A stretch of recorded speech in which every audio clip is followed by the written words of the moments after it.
तर स्वातंत्र्याच्या 77 वर्षानंतरही वेरूळ शिवारात वेळेवरती उपचार न मिळाल्याने शेतकरी सखाराम जाधव यांचा दुर्दैवी अंत, प्रशासकीय उदासीनतेचा बळी। खुलताबाद तालुक्यातील वेरूळ शिवारातील जाधव वस्ती व काळे वस्ती येथील रहिवासी व ज्येष्ठ शेतकरी सखाराम जाधव यांचा उपचाराअभावी दुर्दैवी निधन झालंय।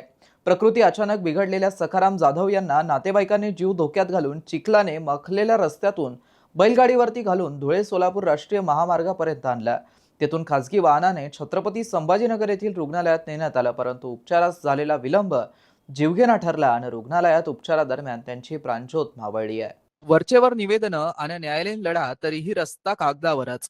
काळे वस्ती व जाधव वस्तीवर सुमारे 10 ते 12 कुटुंबे वर्षानुवर्षे वास्तव्यास आहे। या शिवारातील रस्त्यासाठी ग्रामस्थांनी खुलताबाद तहसील प्रशासनाकडे वेळोवेळी तक्रारी अर्ज दाखल केल्या, निवेदनं दिली, अगदी दिवाणी न्यायाधीशांच्या स्तरापर्यंत कायदेशीर लढा दिला, परंतु प्रशासकीय दिरंगाई आणि अधिकाऱ्यांच्या अनास्थेमुळे आज तागायत रस्ता मोकळा करून पक्का करण्यात आला नाहीये। प्रशासनाचा असंवेदनशील कारभार, वर्षभरात दुसरी दुर्दैवी घटना।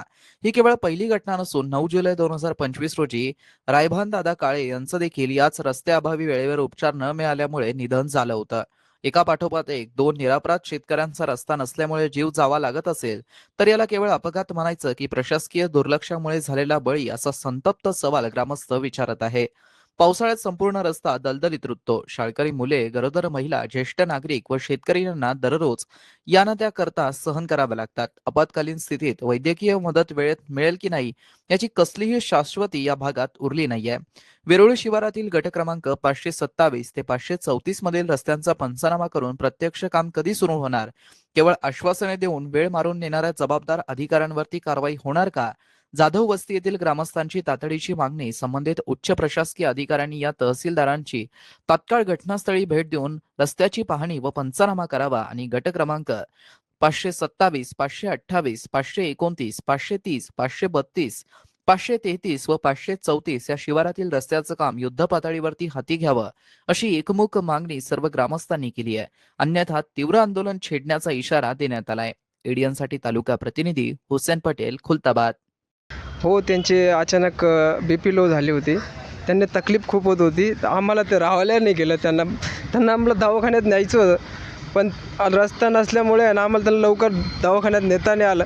तर रस्ता जेव्हा आम्ही त्यांना न्यायचं होतं तर आम्हाला रस्ता नव्हता, मग आम्ही बैलगाडी दुसऱ्याची मागितली। त्या बैलगाडीमध्ये त्यांना टाकलं आणि पंप म्हणजे रोडचा अंतर कमीत कमी 2 ते 2.5 किलोमीटर आहे।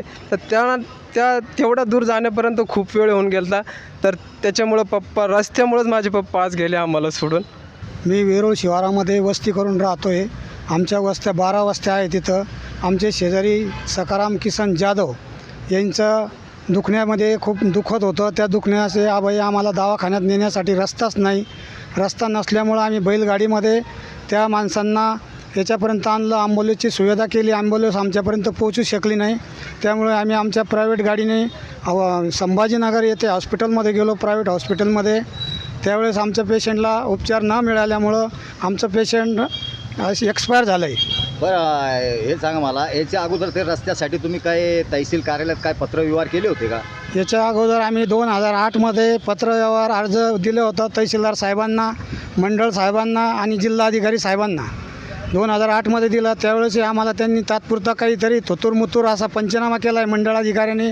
तो पंचनामा चुकीचा करून आतापर्यंत गोडींना सांगितलं जात जा इथून, जाण्या येण्यास आता त्या लोकांनी आम्हाला नकार दिला आहे। गट नंबर आहे 490, 491 आणि 492 आणि 524 या गट नंबरमधून आम्ही जात येत होतो बघा। आतापर्यंत ते आम्हाला जाऊन देत नाही, आता सध्याही जाऊन देत नाही। कोणी आमचे आजारी असले, माझी मुलगी डिलिव्हरी झाली तरी त्यांनी आम्हाला त्यावेळेसही जाऊन दिले नाही। बरं, आता काल ते निधन झाला, कशा संदर्भात झाला म्हणजे? कालचं निदान असं झालं, त्या पेशंटच्या आमची BP कमी जास्त होत होती, त्यामुळं त्यांना थोडे चक्कर यायचे। मग आम्ही म्हणलं हॉस्पिटलमध्ये चला, म्हणून त्या हिशोबाने आम्हाला जाण्यासाठी रस्ताच नव्हता। त्या रस्त्यासाठी आम्हाला तो एक जीव गमावा लागला। बरं, त्या पेशंटला कशात नेले होते तुम्ही मग? बैलगाडीमध्ये नेलं आम्ही पेशंटला, बैलगाडीमध्ये चिखलामधून नेलं आहे। खूप 3 किलोमीटरचा चिखल रस्ता तोडीत जावा लागला आम्हाला। त्यानंतर आमच्या पेशंटचा एकदम BP कमी झाल्यामुळं श्वास कमी जास्त होत चालला, हृदयामध्ये ठोके कमी होत चालले। मग तुम्हाला काय वाटतं का रस्त्याअभावी? नाही, आम्हाला आमच्या रस्त्याअभावी असं आहे का तहसीलदार साहेबाला आम्ही आता निवेदन देण्यासाठी आलेलो आहे का आमचा रस्ता कुठून तरी आम्हाला मोकळा करून द्यावा। किंवा बावनकुळे साहेबाच्या JRमधून कुठलं काही होत नाही, पण आम्हाला डांबरीकरण रस्ता करून देण्यात यावा. मित्रांनो, ही बातमी तुम्हाला कशी वाटली आमच्या कमेंट बॉक्समध्ये प्रतिक्रियेच्या स्वरूपात नोंदवायला विसरू नका. अशाच बातम्या बघण्यासाठी आणि अपडेट राहण्यासाठी आमच्या YouTube चॅनलला सबस्क्राईब करायला विसरू नका. धन्यवाद.